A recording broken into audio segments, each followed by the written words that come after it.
Hello, peoples of the internet. I am Ange de Mystère, and welcome to my review miniseries called Shadows and Sleuths, Sherlock Holmes meets the Phantom of the Opera.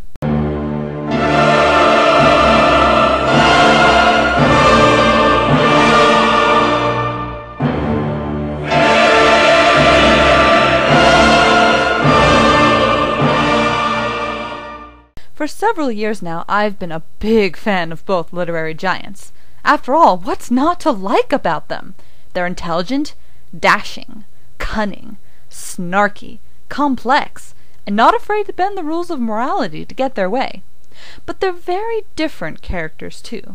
Sherlock Holmes is a champion of justice, of innocence against crime, of logic over fear. Erik, the Phantom, is pretty much standing for the opposite.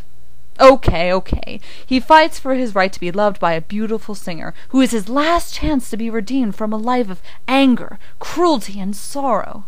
The hero versus the tragic antagonist.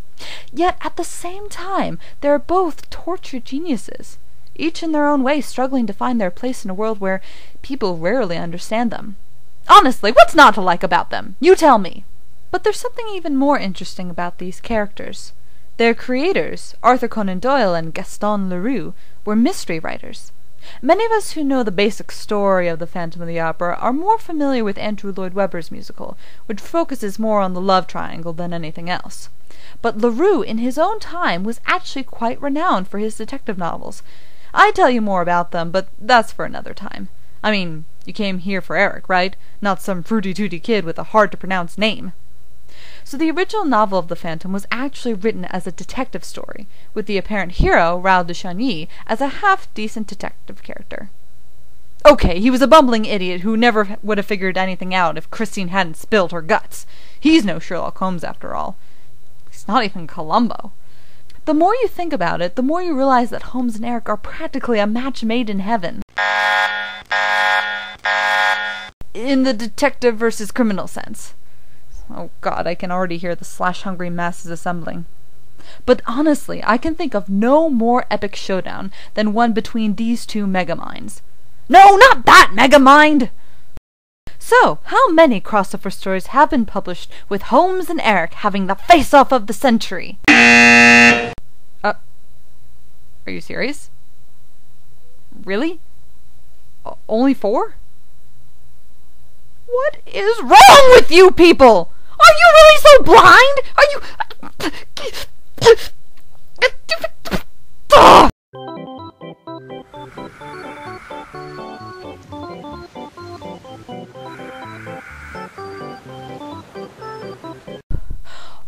Okay, fine. So, there are only 4 stories as of now that I've tracked down that attempt this crossover. Maybe there are more, but I can't find them. They might be just completely obscure. And when you read them, well, you begin to realize why few people attempt it. There's a lot to keep in mind as you're writing for both Holmes and the Phantom. Hell, most people can't even pull off a decent pastiche with just one of these characters. Why? Well, they are tricky, complicated characters, and everyone has a different perception of them. And like any crossover, as fanfiction writers are so painfully aware, the merging of 2 universes has to be done with care. There are contradictions and inconsistencies that often arise. Liberties have to be taken, and when they are, there are always at least a few disgruntled fans. And, sometimes, there are many pissed-off fans. So, as a devoted Holmesian and Phantom fanatic, I shall review each of these diligent attempts to bring these 2 guys into one story. So, I present to you the first story in our series, Rendezvous at the Populaire by Kate Workman. This book is the first in a series of 5, I believe, that brings Holmes face to face with several literary characters, the first being the opera ghosts of the Opera Populaire. And yes, Leroux purists, I'm afraid the Phantom characters in this version are based off the ones in the musical. I'll get to that in my irritating points part of this review. The novel was published in May of this year, and presents the idea of Sherlock Holmes being severely injured in an attempt to capture Professor Moriarty. More specifically, Holmes is shot in the leg and decides to go into retirement. However, when both a French friend and Madame Giry ask Holmes to investigate the matter of the opera ghost in Paris, the old itch for a good mystery kicks in, and he goes with Watson. Yes, Watson lovers, you may rejoice that the beloved Doctor is present in this version, which is more than can be said for two of the other more well-known novels that first came into being. The story takes place during the period when the chandelier is being repaired, after having crashed during a performance of Il Muto. Yeah, you can see where this is heading. Holmes finds out about what the Phantom has been doing, and is told quite early on that not only is the Phantom also Christine's angel of music, but he's also a real man, not simply a ghost. Now, this was something that did bother me a bit, but I'm not putting it in my top 3 irritating points. Holmes spends most of the time figuring out how the Phantom, as a man, gets around the opera house, why he does what he does, and basically is just seeking out opportunities to meet the guy. It's not a bad way to go about it, but the suspense and tension is lessened by the fact that Holmes already knows a lot about Erik, and that those of us who have seen the musical or the movie know exactly how the Phantom plot is going to go down. Now, to keep me from rambling on and on about this book, I decided to restrict myself to giving a list of my top 3 favorite things about this book, and the top 3 things that made me want to ram a penknife into my eye socket. First, the good stuff. Number 3. Holmes's limp. Yes, crazy as it sounds, I rather liked seeing Holmes with a disability. Part of the reason is because I'm very used to seeing an athletic, agile Holmes, and I love him to death. But what happens when you physically disable a man who claims to only require the powers of his mind? Watson himself makes the case in this story that Holmes's physical being may actually be taking a toll on his confidence in his mental powers. What's great about this is that it forces Holmes to make a choice about who he is and how he is going to deal with this new challenge.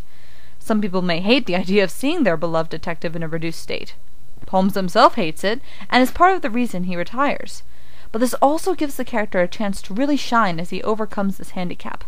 Hell, he goes into a sword fight with the bloody Phantom of the bloody opera, knowing full well that he probably doesn't stand a chance of defeating Erik physically, that Erik will very likely kill him if he loses, and yet he still goes into it, throwing his cane into the orchestra pit. That takes balls! I know that may sound bad coming from a woman, but I don't care. Sherlock Holmes knows how to man up even when he can barely stay standing on his own 2 feet. Take that, Gregory House! Number 2. Watson. We see Watson here as he should have been in all the other versions. Courageous, smart, supportive, but also willing to give constructive criticism to his friend when the occasion arose. He also has a brilliant moment in the beginning when he has to perform surgery on Holmes on a dirty dock. Holy crap! You know how big a lawsuit he'd face in this day and age, in that situation, even with just his friend involved? And he still manages to do well enough that Holmes doesn't need his leg amputated. Freaking badass. I'll admit, though, that there are 2 moments in the story when Watson's role is suddenly undercut, in my opinion. They're not huge, and they sort of serve a purpose for the sake of developing Holmes and Erik's relationship, but I think that if you want to further a relationship between one set of characters, you can find a way to do it without making another important character look bad. But maybe I'm just nitpicking here.